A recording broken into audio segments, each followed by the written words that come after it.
Hallelujah. सबको जय मसीह की प्रभु की हजूरी में आपका स्वागत है मेरे प्रियो।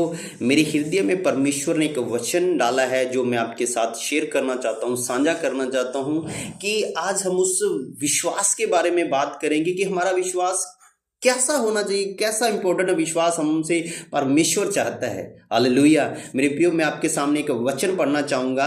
इब्रानियों की किताब उसकी 11 अध्याय और उसका 11 वचन में कुछ इस तरह लिखा है, विश्वास से सारा ने आप बूढ़ी होने पर भी गर्भ धारण करने की सामर्थ पाई, क्योंकि उसने प्रतिज्ञा करने वाले को सच्चा जाना था। आमीन, हालेलुया। मेरे प्रियो, विश्वास हमारे जीवन में वो मायने रखता है कि जब कुछ आपके पास नहीं भी है तो भी आप उस चीज के लिए विश्वास कर रहे हो, तो भी उस पाने को विश्वास कर रहे हो, उस वादे पर विश्वास कर रहे हो कि परमेश्वर ने मुझे ये वादा किया है, वो मुझे देगा। मेरे प्रियो, सारा बूढ़ी होने के बाद भी, जो मासिक धर्म बंद होने के बाद भी उसके पास बेबी की ब्लेसिंग नहीं थी, उसके पास बच्चे की ब्लेसिंग नहीं थी, पर उसने क्या किया, जो कुछ ना भी होने के बाद भी उसने उस वादे को याद किया कि परमेश्वर ने मुझसे वादा किया है कि वो मुझे वंश देगा।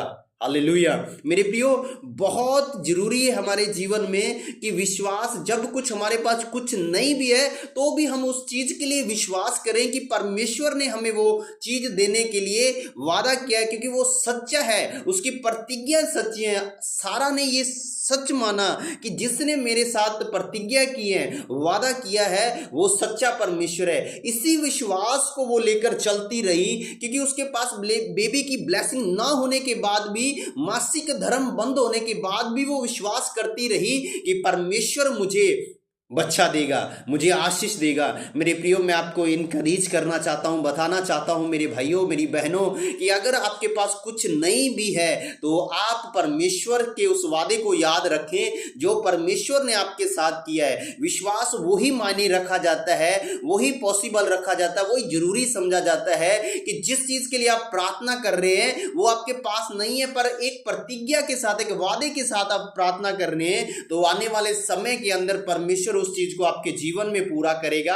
और परमेश्वर आपको आशीष करेगा, ब्लेस करेगा। अगर सहारा ये सोचती रहती कि प्रभु मेरे तो मासिक धर्म बंद हो चुके हैं, मैं तो बूढ़ी हो गई हूं, मैं अभी कभी मां भी नहीं बनूंगी और कभी बच्चे को जन्म भी नहीं दे पाऊंगी, पर परमेश्वर के उस वादे को उसने याद किया, उसी विश्वास के अनुसार वो चलती रही और आने वाले टाइम में परमेश्वर ने उसे बेबी बॉय की ब्लेसिंग दी और परमेश्वर ने उसे आशीष किया और ब्लेस किया। और आप भी विश्वास करें तो परमेश्वर भी आपको आशीष करेगा और ब्लेस करेगा।